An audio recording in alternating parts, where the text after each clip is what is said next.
Today we're going to get started with the Resident Evil series by naturally starting at the very beginning of the franchise.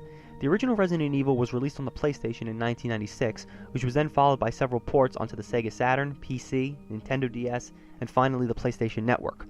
All of these ports are based off of the PlayStation version. There is another version of Resident Evil on the GameCube, and that's the version we're going to be looking at today.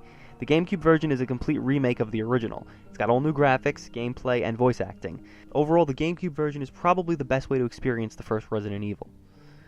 So the story explains that there have been a series of bizarre murders in the woods near Raccoon City, and in response, the police team sends out the Special Tactics and Rescue Service, or STARS, to investigate.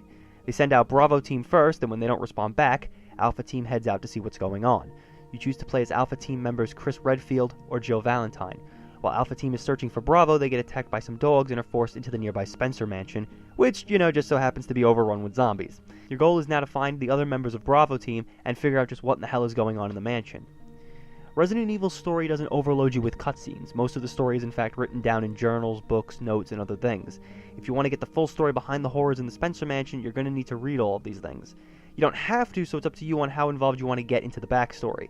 Though personally, I would recommend reading as many of the files as you can, since it's pretty tragic reading the final words of the imprisoned people at the Spencer Mansion as they succumb to the zombie virus. You'll make your way around the mansion, along with the residents, Aqua Ring, and the Umbrella Research Lab. In each area, you have to avoid or confront zombies while picking up objects to solve puzzles to get other objects to make it further into the mansion. There are also several boss fights during the game. You get to fight against Yawn, a giant snake, Plant 42, a giant spider, and finally Tyrant. Though Plant 42 is probably the most interesting boss fight, as you can take part in a side quest to develop an element called V-Jolt, which can kill the plant instantly. While these are classified as bosses, it doesn't mean that the other enemies in the game just aren't as much of a challenge. Taking down hunters, Crimson Heads, dogs, the pain-in-the-ass dogs, along with giant cockroaches, they all feel like a challenge to get past. Resident Evil is a survival game, so the core gameplay isn't built around you running and gunning down the undead. You're given a limit on the number of things you can keep in your inventory. Playing as Jill helps in this regard since you'll get 8 inventory slots instead of the 6 you'll get playing as Chris. This limit will dictate how many guns you'll be bringing with you, along with ammo, keys, health items, and other random objects. There are storage bins in which to drop the items that you don't want to carry, but these bins can end up becoming a blessing or a curse, since there will most likely be a part when you realize you left a key item back in the bin, 6 rooms away, past 2 Crimson Heads and a hunter. Though it's safe to say that this limit on items can be acceptable or frustrating. If you know what you're doing, meaning you've played the game before, you'll have a good idea of when to use which items and where to use them. The first time you play, it can be a bit overwhelming with the number of things the game makes you pick up, and it gives you little context into where to use them.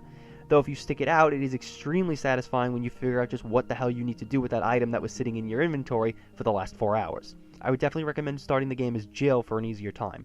Also, play the game once on your own and then try to use a speed guide to beat the game in under 3 hours, since you'll be truly shocked as to how many of the items and rooms can be completely skipped and still beat the game. You can choose to play as Chris or Jill, as I mentioned, and there are some slight changes with them. As I said before, Jill has more inventory slots, while Chris can take more damage. Jill also gets access to a lockpick, while Chris gets a lighter. The more substantial difference between the two are the side characters they'll meet in the mansion. Jill will constantly meet up with Barry Burton, and Chris will run into Rebecca Chambers. Depending on your actions as Chris or Jill, you can either have Rebecca or Barry escape with you at the end of the game. You can also choose to rescue Jill or Chris depending on which character you chose to play as. The game also has multiple endings depending on who you've saved by the end of the game. But now it's time to talk about the controls. Let me just quickly start off by saying this. You will either hate Resident Evil's control scheme or learn to deal with it. When I first played this game back in 2009, I thought my GameCube controller might have been broken. Eventually, after a few hours and a few cheap deaths, I started to get used to it. The controls for moving and shooting are very, very stiff. You move like a tank, and it's not always easy to quickly maneuver like this. Shooting works for the most part, though you can only aim up or down, and sometimes it's down to pure luck whether you'll pop a zombie's head off. You also can't move and shoot. Again, this type of control scheme is not going to be for everyone. There are times when you'll feel like you're fighting the controls just as often as you'll be fighting the undead. The presentation is very nice. It's obviously a big step up from the PlayStation version. The pre-rendered backgrounds bring out sharp and crisp details around the Spencer Mansion. Character models are nicely detailed, and it's really cool to see your character grab their side and limp as they walk around after taking damage. And then there's the voice acting.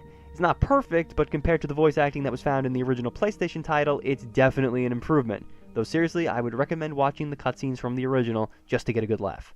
Hey, what's going on? Jill? Is that you, Jill? What happened? Barry, help me please. The door won't open. Quick! Stay away from the door, Jill. I'm gonna kick this door down. Hurry! This way! Oh, Barry! That was too close. You were almost a Jill sandwich. You're right. Barry, thanks for saving my life. But Barry, didn't you say you're going back to the dining room to do some research? Why on earth are you here? I just had something I wanted to check. Now, let's get back to searching for the lost captain and Chris, shall we? The soundtrack is also very engaging. It's mostly quiet, leaving you to hear the moans of the undead, but occasionally the music will kick up, creating tension. So just as often as the music can make you tense up, it can also soothe you. Dropping by the safe room makes the game play a soothing melody that does make you feel that for that second you truly are safe from the horrors that lie outside the door. Overall, Resident Evil is an interesting game that really comes down to personal preference. If you're willing to get used to the controls and the backtracking, then you might end up liking it. Truth be told, the first time I played, I struggled with it. The controls were tough to deal with, and I hated the inventory system. I died a lot, and I pretty much stopped playing the game for a while, though I ended up going back and finally finishing it. And on my second playthrough years later, I actually enjoyed it quite a bit. Mainly since I knew what I was doing. My best advice would be to start the game as Jill for the easier experience, and to try your best to deal with the controls. If you're still struggling after a few hours, then Resident Evil might not be the franchise for you. But if you're willing to suffer for a bit in the early going, there is a great amount of satisfaction when you finally start to figure things out and make your way further into the game. For me, Resident Evil was a game that I thought was frustrating when I first played it, but now it's probably one of my favorite games. So come back next time as the nightmare continues as we check out Leon Kennedy and Claire Redfield's journey in Resident Evil 2.